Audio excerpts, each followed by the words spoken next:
ज्येष्ठ साहित्यिक पूज्य पुरुषोत्तम दारव्हेकर यांच्या स्तुतीला विनम्र अभिवादन करून तसेच उपस्थित रसिक मान्यवरांना सादर प्रणाम करून आमच्या प्रवास वर्णन अभिवाचनाला सुरुवात करतो। आमच्या ओबीरंग या YouTube चॅनलकरता शूट केलेल्या वारीच्या ओव्यांचा प्रवास या संहितेत मांडलाय। स्वतः कॅमेरामन असलेल्या माझ्या बहिणीचा नकळत घडलेल्या वारीचा अनुभव तिने आम्हाला सांगितला आणि प्रवास वर्णन म्हणून आम्ही ते या स्पर्धेसाठी सादर करण्याचं ठरवलं। ओबीरंग निर्मित ओव्यांनी घडविली वारी। संहिता लेखिका मी ज्योती शिंदे, दिग्दर्शिका मी सुहासिनी घोरपडे, अभिवाचक अर्थात आम्ही दोघे। नमस्कार। मराठी ओव्यांची संस्कृती जपण्यासाठी आम्ही हाती घेतलेली मोहीम म्हणजे ओबीरंग। ओबी या मराठी साहित्य प्रकाराला समजून घेताना आणि ओबीरंगच्या ओव्या शूट करताना म्हटलं तर बराच प्रवास घडला, पण जास्त लक्षात राहील असा घडलेला आमचा प्रवास म्हणजे वारीच्या ओव्या। आषाढी एकादशी निमित्त आम्ही वारीच्या ओव्या हा भाग करायचं ठरवलं। अशा तर आमच्या संग्रही विठुरायाच्या, रुक्मिणीच्या, पंढरपूर नगरीच्याही बऱ्याच ओव्या आहेत, पण दिंडी किंवा वारकरी, वारीमधील माऊली यांच्यावर काही ओव्या सापडेना। मग काय, ओव्यांच्या निर्मितीपासून प्रवास सुरू झाला। एरवी वारीला कधीही न जाणारे आम्ही शूटिंगच्या निमित्ताने वारीला गेलो आणि याची देवी याची डोळा दिंडीचा सोहळा अनुभवून आलो। चंद्रभागेपर्यंतचा आमचा प्रवास या ओवीने घडवून आणला होता आणि पुढे हाच प्रवास आम्ही विठुरायाच्या वारीच्या ओव्या या भागात तुम्हाला दाखवला। अशी कशी घडली आमच्याकडून ही ओवी वारी? उत्तर आज मिळतंय। तोच प्रवास आज तुमच्या समोर मांडण्याचा पुन्हा योग आलाय आणि माझ्याकडून हा ओवी प्रवास लिहिला गेला। ओव्यांच्या शब्दांपासून सुरू झालेला प्रवास आज पुन्हा अभिवाचनाच्या शब्दांपर्यंत येऊन ठेपलाय आणि नेमकं काय काय घडलं या दोन प्रवासांच्या मध्ये ते सगळं लख्ख आठवत गेलं। मला आठवतंय, ओव्यांचा संग्रह हाती घेऊन कामाला सुरुवात झाली तेव्हा लक्षात आलं की काही ओव्यांमध्ये वारीमध्ये मुक्काम आहे, तर काहींमध्ये मुक्कामी जेवणाच्या उठलेल्या पंक्ती, काही ओव्यांमध्ये विठुरायाचे आवडीचे पदार्थ होते, तर काहींमध्ये संतांची नाव।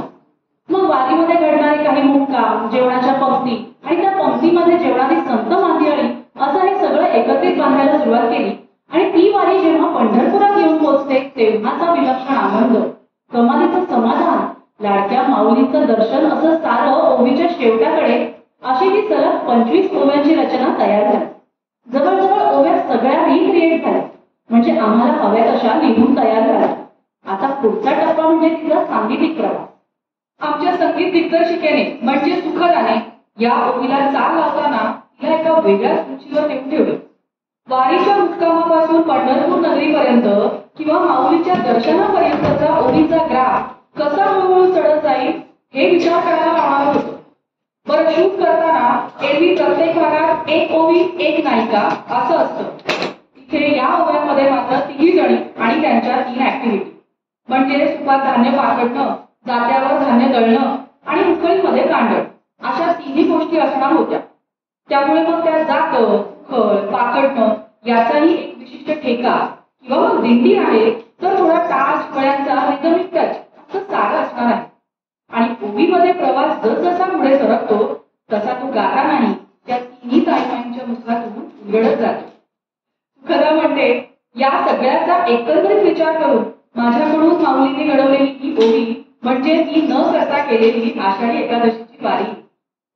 ओव्या रेकॉर्डिंग करताना तर आमच्या 3ही गायिकांनी इतका गोड प्रयत्न केलाय की त्या दिवशी त्यांच्या आवाजात रेकॉर्ड झाल्यानंतर वारीचा माझा प्रवास आणखीनच भावनिक झाला। पुढे हा प्रवास येऊन ठेपला तो चित्रीकरणापर्यंत, म्हणजे आता ओव्या शूट करायच्या। त्याची मी एक वेगळीच गंमत घडली।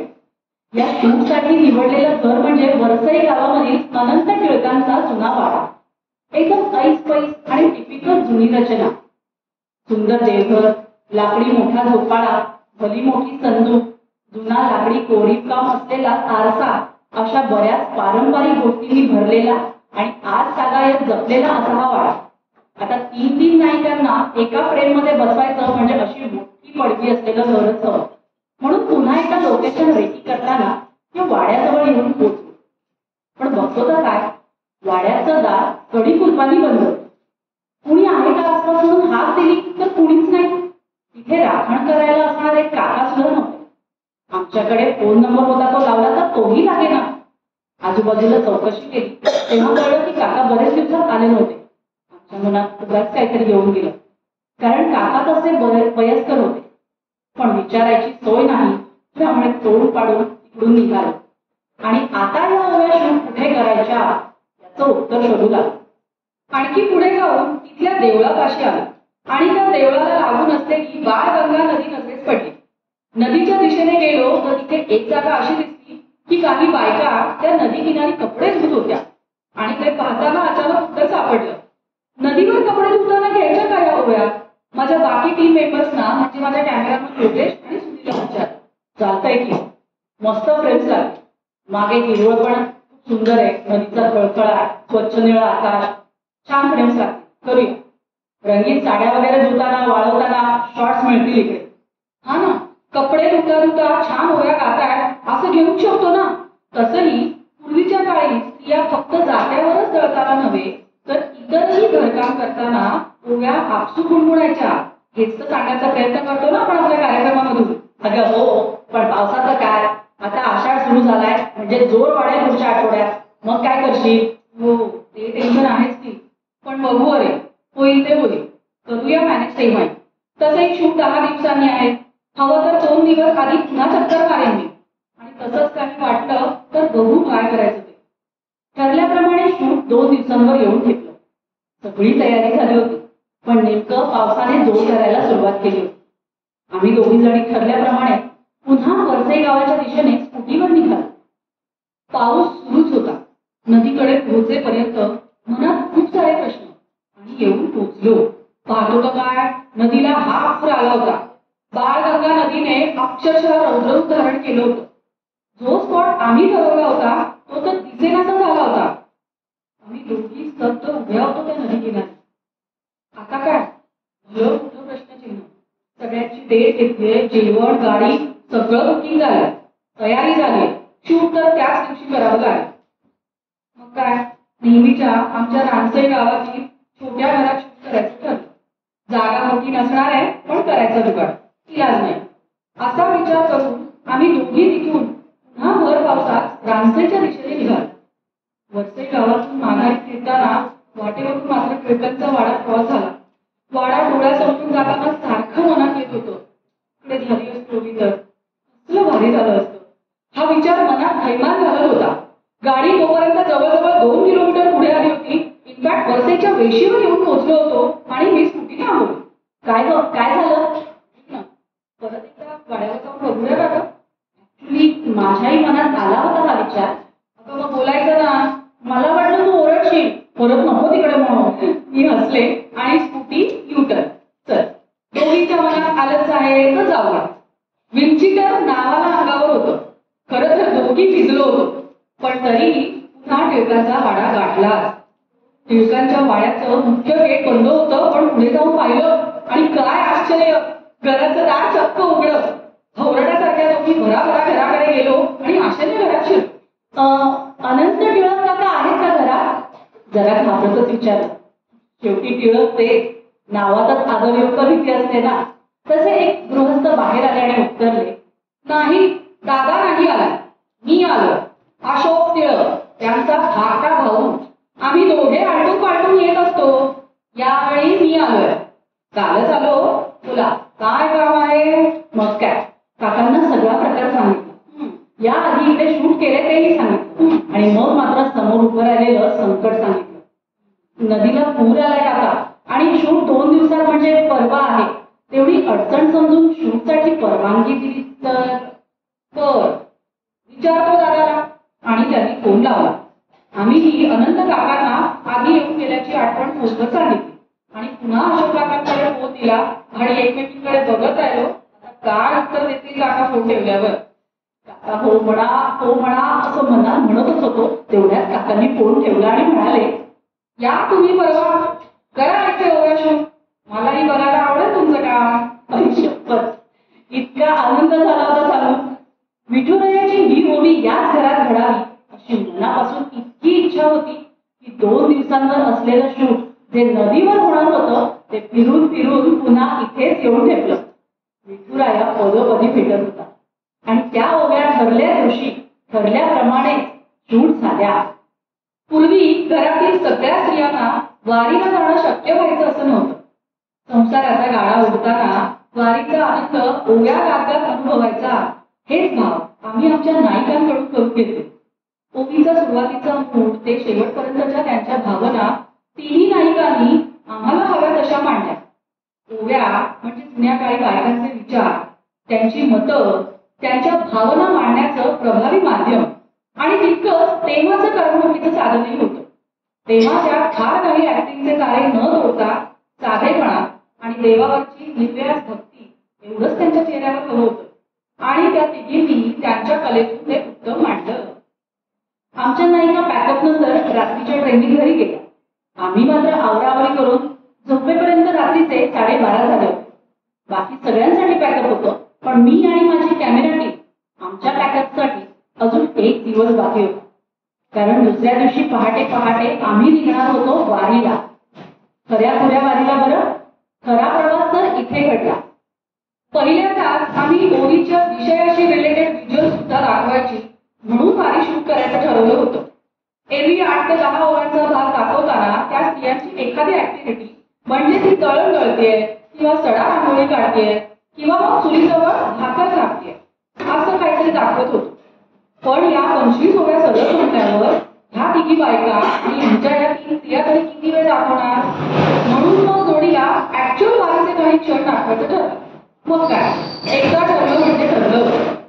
रात्री 12:30 वाजता सगळं आटून झोपताना मात्र दुसऱ्या दिवशीचे विचार डोक्यात बोलत होते. कसा असेल उद्याचा दिवस, मिळतील ना मनासारखे शॉर्ट्स. या आधी कधी वारीला गेलो सुद्धा नाहीये, कशाचाच अंदाज बांधता येत नाहीये. त्या बजेटची ओढाताण करून जाते खरं या तिघांना घेऊन, पण वंदे पंढरपूर रिटर्न जर्नी वेळेत पूर्ण होईल ना, प्रवास सुखरूप होईल ना, असे कितीतरी प्रश्न या खुशीवरून त्या खुशीवर वळताना पडत होते. त्या घड्याळाकडे लक्ष. 4 वेळा उठून फोनमध्ये पाहिलं असेल किती वाजले ते. कारण पहाटे 5-5:30ला निघालो तरच वेळेचं पुढचं गणित शक्य होणार होतं. अवघ्या 3-4 तासांची झोप घेऊन पहाटे 4 वाजता उठून रेडी झालो आणि ठरल्याप्रमाणे 5:15 वाजता खोपोलीहून निघालो. दोघं कॅमेरामन म्हणजे योगेश, सुनील, ड्रायव्हर इम्रान आणि मी असे आम्ही 4घे जण फायनली आषाढी एकादशीच्या वारीला निघालो. पहाटेचं धुकं, त्या धुक्यात हरवलेला खंडाळाचा घाट आणि कानी सकाळी सकाळी गाडी स्पीकरवर लावलेल्या आमच्या ओव्या.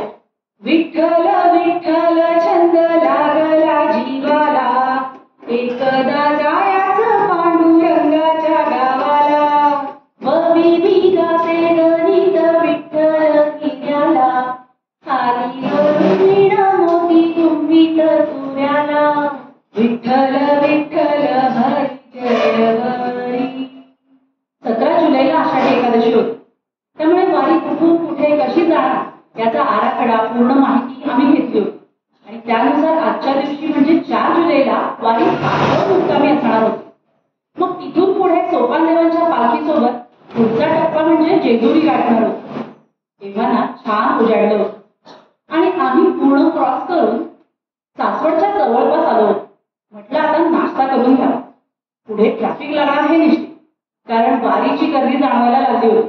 म्हणजे जिकडे आम्ही नाश्ता करायला थांबलो होतो तिकडे काही बसेस, लांबड्या गाड्या नाश्त्यासाठी थांबल्या होत्या. एकसारखे सदरे घातलेले आणि कौतुक म्हणून टिळा लावलेली शहरी टाळकरी मंडळी दिसली. सहज म्हणून एकाला विचारलं, वारीला जाताय का? हो, सासवड ते जेजुरी अशी थोडी पायी वारी करायची आणि मग थेट पंढरपूर गाठून विठुरायाच्या कळसाचं दर्शन घ्यायचं आणि माघारी फिरायचं. का हो असा शॉर्टकट का? हो मग काय, इच्छा असली तरी सुट्ट्या मिळतात का एवढ्या पूर्ण वारी करायला? मग त्यातल्या त्यात सुवर्णमध्ये साधायचा. दिंडी अनुभव महत्वाचा हो. रोजचं कॉर्पोरेट जगणं बाजूला ठेवून माणसासारखं मिसळायचं आणि देवाचं नाव घ्यायला देवळातच जायला पाहिजे असं कुठे आहे? विठू माऊली तर प्रत्येक माणसातही आहेच की. पांडुरंग हरी. जीन्स आणि सदरा घातलेला भल्या घरचा गृहस्थ होता, पण त्याचं म्हणणं ऐकल्यावर लक्षात आलं की हो रे, आपणही हा प्लॅन वर्कआउट करूच शकतो की. तसंही आमच्यापैकी कुणाला वारीचा अनुभव नव्हता, त्यामुळे कसं कव्हर करायचं हा प्रश्न होता आणि उत्तर मिळालं. पंढरीला जाया वाटे लागे सासवड, विठ्ठलाच्या आधी सोपान काका सापड, सासवडला पोहोचलो. ही मोठी गाड्यांची लाईन, फुल ट्रॅफिक जॅम. तरीही आम्ही रॉंग साईडने ओव्हरटेक करत गाडी बरीच पुढे पळवली आणि मग गाडी जी एका ठिकाणी थांबली ती बराच वेळ तिथे. मी म्हटलं इम्रानला, तूही झोप थोडा वेळ, पुढच्या गाड्या हल्ल्या की उठवते. तोपर्यंत मी मात्र गाडीतूनच मोबाईलमध्ये काही शॉर्ट्स घेऊ लागले. बाहेरचा गर्दीचा नजारा बदल होते. घोडक्यातून छान टाळगंगाच्या तालावरचे अभंग गाणी पडत होते. माझ्या समोर उजवीकडे फुलांनी सजवलेला एक रथ होता. छोट्या मोठ्या पालखींपेक्षाही खूप जास्त सजावट केलेला तो रथ डोळ्यांचं पाळणं फिटेल असा होता. लोक येऊन येऊन पालखीला डोकं लावून नमस्कार करून जात होते. गाड्यांच्या गर्दीमध्ये आळंदीहून निघालेली ज्ञानेश्वर माऊलींची पालखी जी सासवडमध्ये थांबली होती ती काही दिसेना. मनात म्हटलं, अशीच असेल ना ती ही पालखी, कसली सुंदर सजवली आहे. मी एक तर त्या रथाकडे पाहत होते. इतक्या तो देखणा रथ म्हणजे ट्रक पुढे सरकला आणि गाड्यांची लाईन सुरू झाली. ती पालखी क्रॉस करून पुढे जाताना गाडीतूनच हात जोडले आणि नतमस्तक झाले आणि मनात म्हटलं, ज्ञानोबांच्या पालखीचं हे असं दर्शन व्हायला हवं. आम्ही त्या गर्दीतून मार्ग काढत पुढे सरकलो. दूरवर नजर जाईल तिथपर्यंत ही माणसांची गर्दी. असंख्य लोक या वारीमध्ये सामील झाले होते. शहरामधली लोक आणि गावाकडची लोक सगळे एक झाले होते. गावाकडची माणसं धोतर, सदरा, टोपी, गळ्यात टाळ, पुढे एकाच्या खांद्यावर विणा, काकेला झोळी किंवा गाठोडं.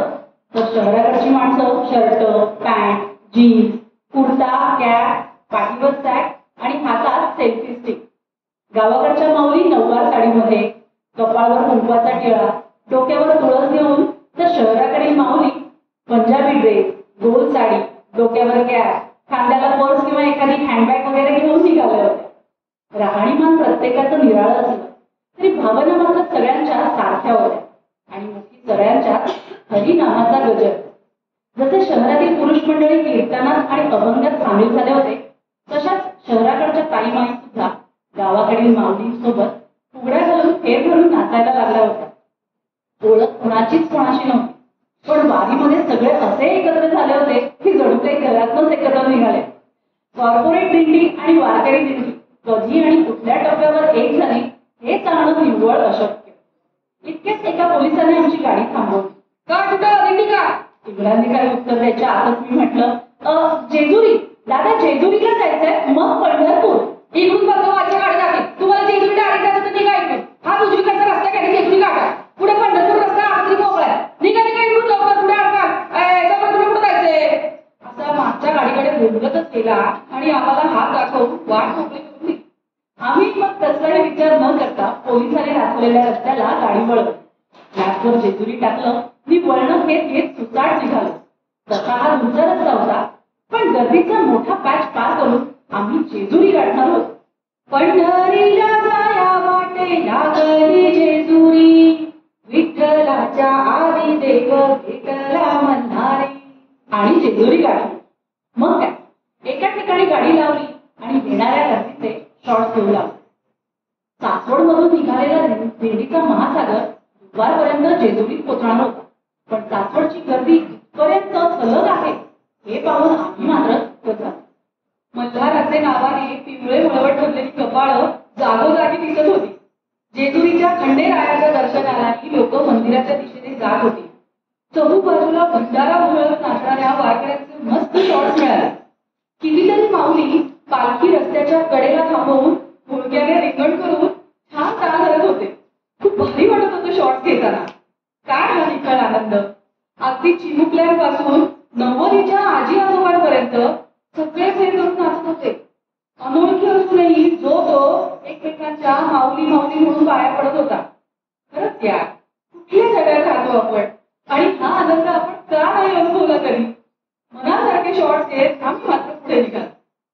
आम्ही जिथे थांबलो होतो शॉर्ट्स घेतले तिथे ठिकठिकाणी जाहिरातदारांचे, शुभेच्छांचे आणि राजकारणी मंडळींचे बॅनर्स असं बरंच काही आमच्या फ्रेम्समध्ये आलं. त्यामुळे म्हटलं की आता जरा पुढे मोकळा रस्त्याचा पॅच लागला की मग गाडी थांबवूया आणि नशिबाने असा स्पॉट मिळाला. रस्त्याच्या एका बाजूला छान हिरवीगार शेतं आणि दुसऱ्या बाजूला छोटे छोटे डोंगर. म्हटलं गर्दी येईपर्यंत वाटेतले हेही छान छान शॉट्स घेऊन ठेवले. बराच वेळ थांबलो, पण छोट्या छोट्या पालख्यात क्रॉस होत होत्या.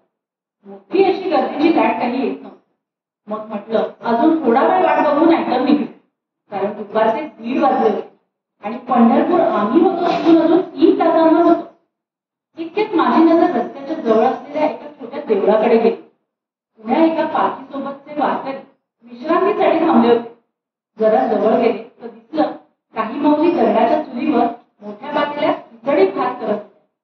एकीकडे पापड भाजले जात होते.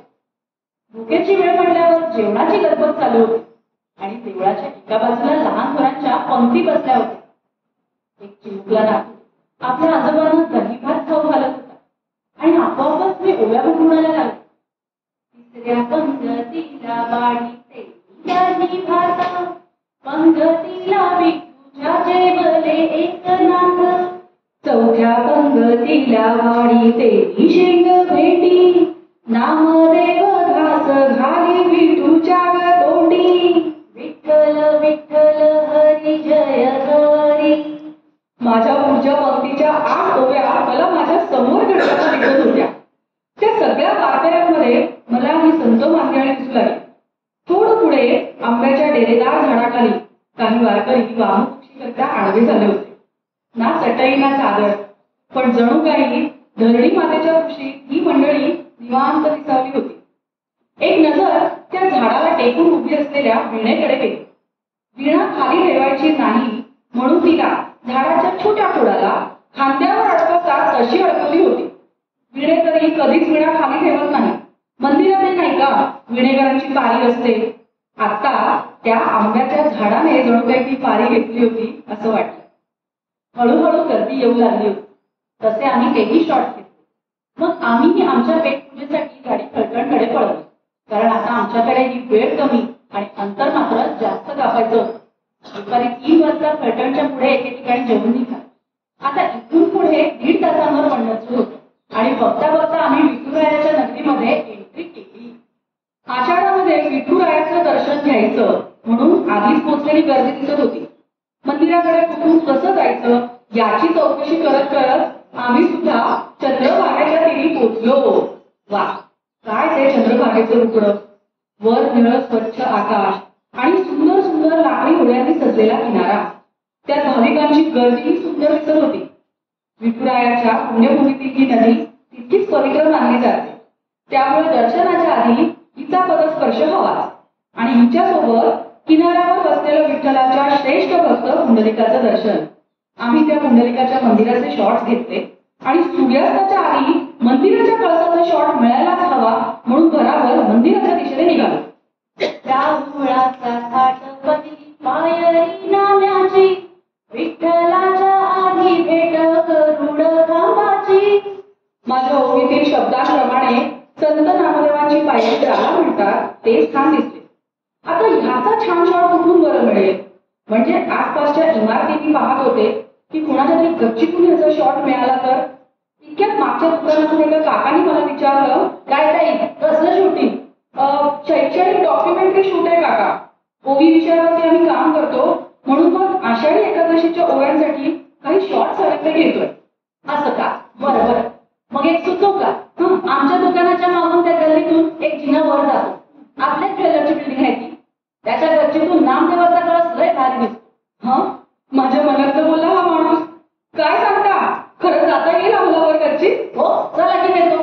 मग काय, गल्लीतून गच्चीवर गेलो. वा, आय लेवलला संत नामदेव पायरी असा मनासारखा शॉट मिळाला आणि वरून नदीचा सुंदर देखावा. खाली येऊन त्यांचे आभार मानले आणि मंदिराजवळ येऊन पोहोचलो. मनात आमची 18वी ओवी बोलत होती. माझ्या विठूच्या गळ्यात रुळती तुळस, देवाच्या मंदिरावर शोभतो कळस. आता या कळसाचा छान हवा तसा शॉट कुठून बरं मिळेल? जे आम्ही जिथे उभे होतो तिथून कळस तर दिसत होता, पण मध्ये खूप साऱ्या तारा आणि केबलचा अडथळा होता. स्पष्ट कळस कुठून मिळेल हा विचार करत चहा प्यायला एका टपरीवर थांबलो. चहा पीत असताना आमची ही चर्चा चहावाल्या काकांनी ऐकली आणि म्हणाले, काय माऊली, अडचण काय? कळसाचा शॉट हवाय हो. ओवीवर असं काम चालू आहे.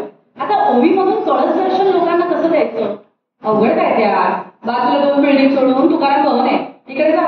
वर गच्चीतून समोर दिसतोय की रायाचा कळस. आम्ही चहा पिता पिता थांबलो. एकमेकांकडे पाहिलं. घड्याळात पाहिलं तर 6 वाजायला आले होते. चहा पटकन गटरला आणि सूर्यास्ताच्या आत कळस शूट झालाच पाहिजे म्हणून लगेच तुकाराम भवन गाठलं. तिथे दारावर सुरक्षेसाठी उभी असलेली व्यक्ती आम्हाला काही आत जाऊ दे. हात जोडून विनंती केली. माऊली असं असं ओबी हेतूने आलोय म्हणून सांगितलं. त्याही माऊलीने वाट मोकळी केली आणि म्हणाले, तिसऱ्या मजल्यावर का? तिथे दादा त्यांची परवानगी घ्या. चालेल त्यांच्याकडे. हो अर्थातच, परवानगीशिवाय नाही जाणार असं म्हणत बराबर जिने चढत गेले. एकादशी बाई तुझा लाग लाग छंद, सावळावी तू माझा केशरीले तो गंध. खाली सांगितल्याप्रमाणे तिथे ते दादा भेटले. येण्यामागचं कारण सांगितल्यावर म्हणाले, देवळात शूटिंगसाठी परमिशन आता मिळणार नाही, रितसर अर्ज करावा लागेल. ऐका ना काका, आम्हाला फक्त कळसाचा शॉट हवाय. देवळातील शॉट घ्यायला तुम्ही म्हणता तशी रीतसर लेखी प्रोसेस करूनच येऊ, पण आता तेवढा सूर्यास्ताच्या आधी कळसाचा शॉट देऊ द्या ना प्लीज. आमच्या त्या विनवणीला ह्याही माऊलीने साथ दिली आणि लगेच गच्चीच्या चाव्या घेऊन आमच्यासोबत वर आला. गच्चीचे दार ओढून गेलो आणि समोरचं दृश्य पाहताच स्तब्ध झालं. इतकं सुंदर, स्पष्ट, जवळून कळसाचं दर्शन. क्षणभर शांत झाले. त्या कळसाला हात जोडून नमस्कार केला आणि मग पटकन कॅमेरा काढून ट्रायपॉडला लावला आणि मनासारखे शॉट्स घ्यायला सुरुवात केली. सूर्यास्ताचा सोनेरी प्रकाश त्या मंदिराच्या कळसावर पडलेला, ज्यामुळे तो कळसही सोनेरी भासत होता. आकाशातही छान केशरी गुलाबी छटा पसरली होती. पक्षी घराकडे परतत होते. तेही त्या कळसाभोवताली एखादं चित्र काढल्याप्रमाणे दिसत होते. जसे लहानपणी नाही का आपण काळ्या पक्षाचा थवा काढायचो, अगदी तसं. इतकं मनमोहक कळसाचं दर्शन. कुंडली वरदे हरी विठ्ठल, श्री ज्ञानदेव तुकाराम, पंढरीनाथ भगवान की जय. आम्ही सगळेच त्या कळसापुढे नतमस्तक झालो. त्या कळसाकडे पाहताना दिवसभरात पदोपदी भेटलेली प्रत्येक माऊली जी आम्हाला योग्य ती वाट दाखवत गेली ही आठवली. अगदी सकाळच्या नाश्त्यासाठी भेटलेल्या त्या भल्या गृहस्थापासून ते पोलीस दादा आणि चहावाला कामांपर्यंत त्या प्रत्येका आम्हाला साक्षात विठुराया भेटला होता याची मनोमन गोड खात्री पडत होती. वारी शेवटी या विठू माऊलीनेच तर घडवली. निमित्त फक्त आमची ओवी होती. चेहऱ्यावर शांत समाधान, मनात अद्भुत आनंद. वारीत भेटलेली प्रत्येक माऊलीची आठवण, जगण्याचा आणि वारीचा एक वेगळाच अनुभव, असं बरंच काही आठवणी साठवून परतीच्या प्रवासाला निघालो. आणि परतीच्या प्रवासात मी मात्र म्हटलं सगळ्यांना, तेवढी ज्ञानोबा माऊलींची पालखी बघायची राहील, ती कुठे दिसली नाही. या ऐका, सकाळी आपली गाडी तिथे पाऊण तास उभी होती, ती पालखीच्या बाजूलाच तर होती की. हा काय सांगतोस? अहो हो नाही का, फुलांनी सजवलेला मोठा रथ. अहो तीच तर होती. तुम्ही गाडीची मोबाईलवर शॉट घेतले की. आणि काय म्हणता, दर्शन नाही झालं. अय्या ती पालखी का? अरे मला कळलं कसं नाही. काय म्हणजे माझ्या समोर होती ती? अरे यार मी उतरले असते ना मग. असंच असतंय. कधी कधी जे हवं असतं ते आपल्या समोरच असतं. आपण मात्र उगाच नको त्याच्या मागे लागत असतो. मिळते ते सुख कळत नाही आणि भलत्याच सुखामागे धावत असतो आयुष्यभर. इम्रान, अरे तूच बोलतोयस ना नक्की? तर तुझ्या तोंडून कोणी माऊलीच बोलतोय? सगळे हसायला लागले आणि मध्यरात्री 3 वाजता सुखरूप घर गाठलं. या ओवीने घडवलेला हा वारीचा प्रवास केवळ अविस्मरणीय. ओवीचा शाब्दिकच नाही तर सांगीतिक प्रवास आणि नंतर घडलेला हा खऱ्या वारीचा प्रवास आज प्रवास वर्णनातून मांडण्याचा योग म्हणजे ही वारी पुढेही प्रवास घडवणार हे नक्की. तुझ्या दर्शनाची आस झाली माझी पुरी, नाम गजरात नाचे अवघी पंढरी, नाम गजरात नाचे अवघी पंढरी. विठ्ठल विठ्ठल हरी जय हरी, विठ्ठल विठ्ठल हरी जय हरी, विठ्ठल विठ्ठल हरी जय हरी.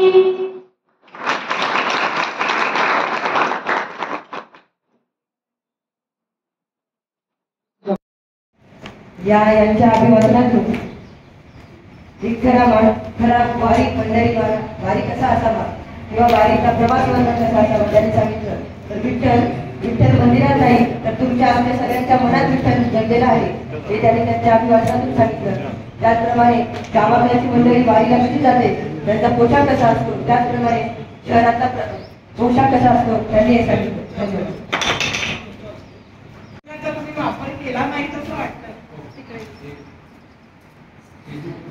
धन्यवाद. हा प्रश्न आम्हाला पडला होता की आपण म्युझिक वापरावं का म्हणून, पण दिग्दर्शकीय भूमिका म्हणून मी अशी मांडू इच्छिते माझी की याकरता आम्ही वाद्य निर्मिती किंवा केलं नाही. आमच्या अभिवाचनातूनच ती लोकांच्या मनात ती वाद्य वाजावी असं आम्हाला अभिप्रेत होतं, म्हणून आम्ही टाळ मृदुंग वगैरे असं काही घेतलं नाही. आणि हा ओवी प्रकार आहे जो अभंगाकडे वळला असता जर आम्ही टाळ वगैरे वाजवलं असतं, म्हणून आम्ही ओवीला जनरली वाद्यांची जोड नसते. जात्याची घर किंवा घरकाम करताना जनरली ह्या बायका ओव्या गुणगुणायच्या, त्यामुळे आम्ही वाद्य निर्मितीसाठी म्हणून टाळ मृदुंग वगैरे काही घेतलं नाही. तुम्हाला सांगायला आनंद वाटतो की मी पैठणची राहणार आहे आणि आमच्याकडून गेले 50 वर्ष पंढरपूरला पालखी जाते नागपूरची. तर तुमचं वर्णन ऐकून मला ते सगळं दिसत होतं आणि खूप आनंद वाटला की काही लोक आहेत मुंबईत राहून वारी इमॅजिन करून तिथे जाऊ इच्छितात. तुम्ही एकदा पैठणला येऊन आमच्यासोबत नक्की वारीला या. अगदी माझ्याकडून